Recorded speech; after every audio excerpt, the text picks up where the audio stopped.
श्री शिवाय नमस्तुभयम। दोस्तों, जैसा कि आप सभी लोग जानते हैं कि 6 जुलाई 2026 यानी कि सोमवार के दिन आषाढ़ मास की षष्ठी तिथि और सोमवार व्रत पड़ रही है। और दोस्तों, इसी दिन किया गया 7 चने की दाल वाला उपाय कभी भी विफल नहीं जाता है। अगर आपने भी इस महीने में ये उपाय नहीं किया है तो इस उपाय से मत चूकना दोस्तों, क्योंकि इसी दिन किया जाने वाला पंडित जी द्वारा बताया गया 7 चने की दाल वाला उपाय आप लोगों को जरूर करना चाहिए। क्योंकि दोस्तों, ये एक ऐसा उपाय है जो कि इस उपाय को करने के बाद दोस्तों आपको फिर कोई और उपाय को करने की जरूरत नहीं है, क्योंकि सबसे बड़ा और सबसे नया ये उपाय पंडित जी ने अपनी अभी की श्री शिव महापुराण की कथा में ही बताया है।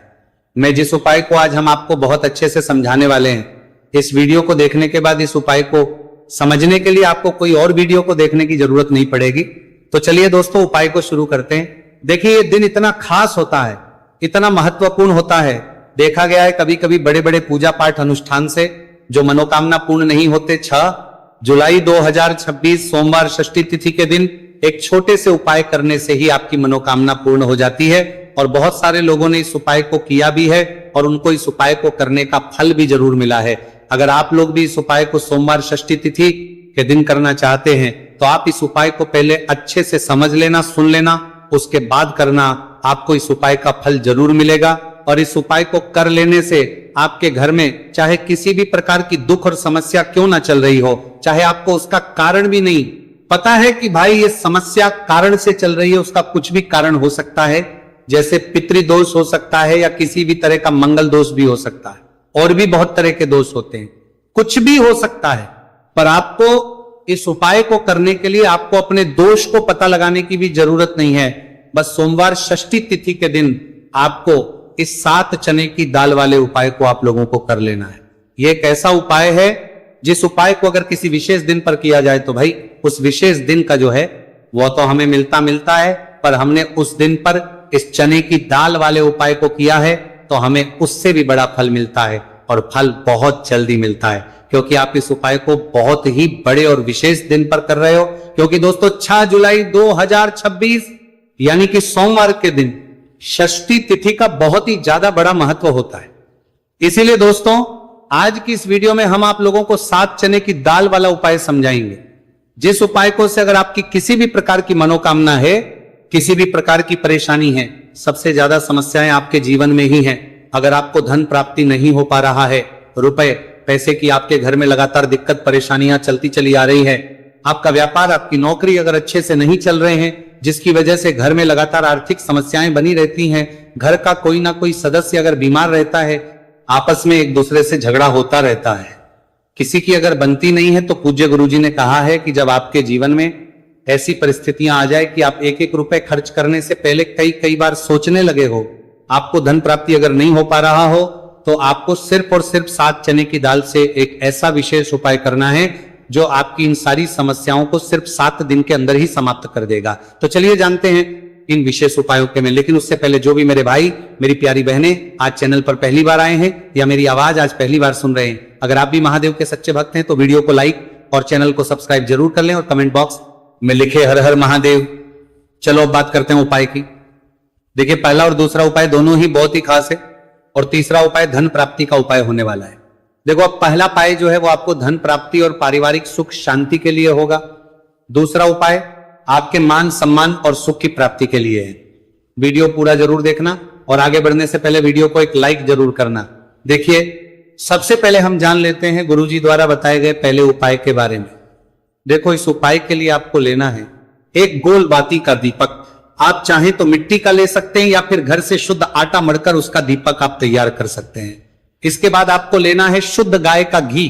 अगर वो नहीं है तो कोई भी देसी घी इस्तेमाल कर सकते हैं, जिससे आपको दीपक प्रज्वलित करना है। देखो, अब ये सब सामग्री लेकर आपको जाना है प्रदोष काल में आपके घर पर तुलसी जी के घेरे के पास में। देखो, ये उपाय तो आपको अवश्य करना है।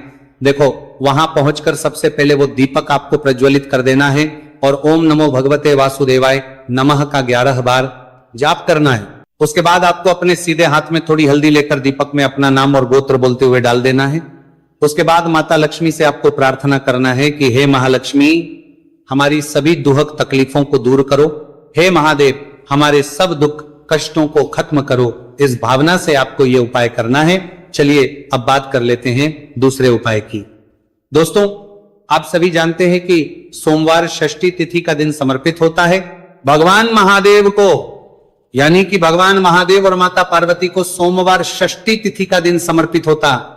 और जब भी हम शिवलिंग के ऊपर कोई भी उपाय करते हैं तो इससे हमें एक साथ भगवान महादेव की और माता पार्वती की कृपा प्राप्त हो जाती है। देखिए दोस्तों, गुरुदेव ने बताया कि सोमवार षष्ठी तिथि के दिन किया जाने वाला यह सबसे खास और सर्वश्रेष्ठ उपाय है। 7 चने की दाल लेनी है। देखिए आप 7 चने की दाल भी ले सकते हैं या फिर 11 भी ले सकते हैं, 21 या फिर 108 चने की दाल भी ले सकते हैं। यदि आप 21 चने की दाल लेते तो यह आपके उपाय के लिए अत्यधिक सर्वोत्तम होता है। तो इस प्रकार से आप कम से कम 7 चने की दाल ले सकते हैं और अधिक से अधिक आप 108 चने की दाल ले सकते हैं। अब देखिए इसी के साथ में आपको मात्र 1 लोटा शुद्ध जल लेना होगा तांबे के पात्र के अंदर अपने ही घर से, और साथ ही में आपको मात्र 1 से 2 गुड़ के टुकड़े भी लेने हैं। देखिए सोमवार षष्ठी तिथि का दिन भगवान महादेव को समर्पित होता है। आपको ये जो सारी सामग्रियां हैं इन्हें लेकर के पहुंच जाना है भगवान शिव के मंदिर में। इस उपाय को आप सुबह से लेकर के शाम तक किसी भी समय में कर सकते हैं, लेकिन यदि आप शाम के समय इस उपाय को करते हैं तो यह उपाय आपके लिए और अधिक सर्वोत्तम होता है। तो यदि आपको प्रदोष काल के समय में समय मिल जाता है तो फिर आप प्रदोष काल में भी कर सकते हैं या फिर आप पूरे ही दिन में किसी भी समय इस उपाय को कर सकते हैं। देखिए शिव मंदिर पहुंचने के बाद सबसे पहले तो दक्षिण दिशा में बैठ जाना है, उत्तर दिशा की तरफ आपको अपना मुख कर लेना है। लेकिन यदि शिवालय में भीड़ है, शिव मंदिर में भीड़ है, तो फिर आप किसी भी दिशा में बैठकर इस उपाय को कर सकते हैं। तो देखिए सबसे पहले आपके पास जो गुड़ के टुकड़े हैं, जो आप गुड़ के टुकड़े लेकर के आए थे, उन्हें आपको शिवलिंग के सामने ही जो आपके पास 1 लोटा जल है उस पात्र में आपको ये गुड़ के टुकड़े डाल देना है।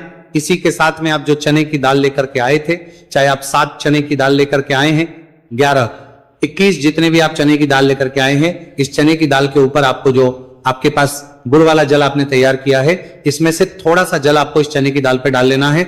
अब देखिए आपके पास जो गुड़ वाला जल है, इसमें से सबसे पहले थोड़ा सा जल आपको श्री गणेश जी वाले स्थान पर समर्पित कर देना है। श्री शिवाय नमस्तु भयम इस मंत्र का जाप करते हुए फिर थोड़ा सा जल आपको श्री कार्तिकेय जी वाले स्थान पर समर्पित करना है। श्री शिवाय नमस्तु भयम इस मंत्र का जाप करते हुए फिर थोड़ा सा जल आपको माता अशोक सुंदरी वाले स्थान पर भी समर्पित करना है। श्री शिवाय नमस्तु भयम इस मंत्र का जाप करते हुए फिर थोड़ा सा जल आपको माता पार्वती के हस्त कमल पर समर्पित करना है और आपको श्री शिवाय नमस्तु भयम इस मंत्र का जाप कर लेना है। अब देखिए दोस्तों, आपके पास जो थोड़ा सा जल और शेष बचेगा, इसमें से आपको केवल सा जल शिवलिंग पर अर्पित कर देना है और अंत में आपको उस पात्र में थोड़ा सा जल और शेष बचाना है। पूरा जल आपको शिवलिंग पर अर्पित नहीं करना है, अंत में आपको थोड़ा सा जल और शेष बचाना है। अब देखिए आप जितनी भी चने की दाल लेकर के आए हैं, अगर आप 7 चने की दाल लेकर के आए हैं तो आपको 7 बार श्री शिवाय नमस्तु भयम इस मंत्र का स्मरण कर ले हैं। यदि आप 11 चने की दाल लेकर के आए हैं तो फिर आपको बार इस मंत्र का जाप करना है। जितनी भी चने की दाल लेकर के आए हैं उतनी बार आपको श्री शिवाय नमस्तु भयम है इस मंत्र का जाप करना है और फिर आपको ये जो चने की दाल है इसे शिवलिंग के ऊपर ही समर्पित कर देनी है। लेकिन आपको ये चने की दाल बृहस्पति शवर महादेव का स्मरण करते हुए ही शिवलिंग पर अर्पित कर देनी है और आपको अपनी मनोकामना को भी बोल देनी है। आपकी जो भी मनोकामना है, चाहे वह धन प्राप्ति को ले, नौकरी से संबंधित हो, विवाह से संबंधित हो, या फिर आपके मकान, जमीन, जायदाद से संबंधित हो, चाहे गृह क्लेश से संबंधित हो, या फिर किसी भी प्रकार की जो मनोकामना है उसे आपको बृहस्पति शवर महादेव से परिपूर्ण करने की प्रार्थना कर लेनी है। और इसके बाद आपके पास जो पात्र के अंदर थोड़ा सा से जल और बचा हुआ था, इसे भी आपको धीरे धीरे